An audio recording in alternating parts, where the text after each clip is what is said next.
আসসালামু আলাইকুম viewers, Ayesha's cooking শোতে আপনাদেরকে স্বাগতম জানাচ্ছি। আমি আজ ফুলকপির পাকোড়া তৈরি করব। তো চলুন তাহলে শুরু করি। শুরু করার আগে আমার চ্যানেলে যারা এসেছেন প্লিজ সাবস্ক্রাইব করে পাশে থাকবেন, আর যারা ফেসবুক থেকে দেখছেন পেজটি ফলো করে দিবেন।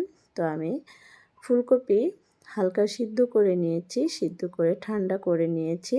তারপরে এই ফুলকপির ভিতরে দিয়ে দিচ্ছি ময়দা হাফ কাপের মতো, তারপরে দিয়ে দিচ্ছি হলুদ গুঁড়া এবং হাফ টিস্পুনের মতো ভাজা জিরার গুঁড়া, তারপর দিয়ে দিচ্ছি মরিচের গুঁড়া 1 চা চামচের মতো। আপনারা ঝাল বেশি খেতে চাইলে বেশি পরিমাণে দিবেন এবং অল্প একটু লবণ দিয়ে দিলাম। লবণ সিদ্ধ করার সময় দিয়েছিলাম, সেজন্য কম দিলাম। এবং দিয়ে দিচ্ছি কর্নফ্লাওয়ার 5 চা চামচের মতো। আপনারা চাইলে চালের গুঁড়া দিতে পারেন। তো আমি কর্নফ্লাওয়ার দিয়ে ভালো করে মিশিয়ে নিচ্ছি। আলতোভাবে মেশাতে হবে, তা না হলে ফুলকপি ভেঙে যাবে। আমি আলতোভাবে মিশিয়ে নিচ্ছি।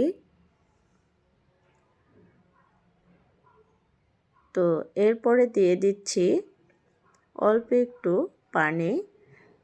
পানি দিলে ফুলকপির গায়ে ময়দা এবং কর্নফ্লাওয়ার ভালোভাবে লাগবে। তো পানি দিয়ে আবারও আমি ভালো করে মিশিয়ে নিচ্ছি।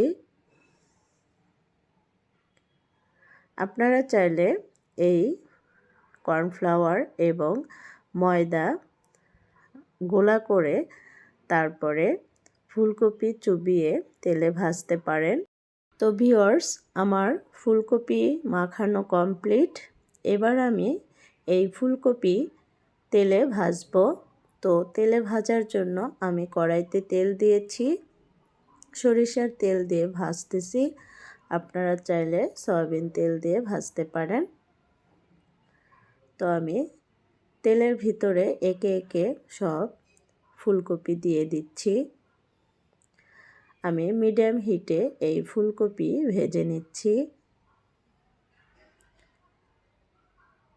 বাচ্চাদের টিফিনে বা বিকেলে এই ফুলকপি পাকোড়া আপনারা করে দিতে পারেন, দেখবেন ওরা অনেক পছন্দ করবে।